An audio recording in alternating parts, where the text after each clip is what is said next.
বাংলাদেশ এবার রাশিয়ার তেল কিনতে যুক্তরাষ্ট্রের অনুমতি চেয়েছে, মূলত বিশ্ববাজারে জ্বালানি দামের চাপ এবং সরবরাহ সংকট মোকাবিলায় এই উদ্যোগ নেওয়া হয়েছে।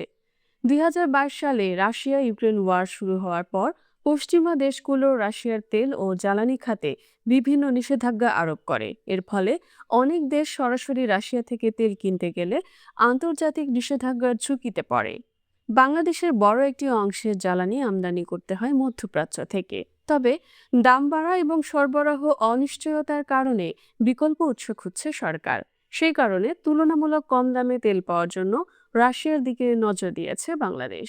এ কারণে বাংলাদেশ সরকার বিষয়টি নিয়ে যুক্তরাষ্ট্রের সঙ্গে কূটনৈতিক আলোচনা করছে, যাতে নিষেধাজ্ঞা লঙ্ঘন না করেই রাশিয়ার তেল আমদানি করা সম্ভব হয়।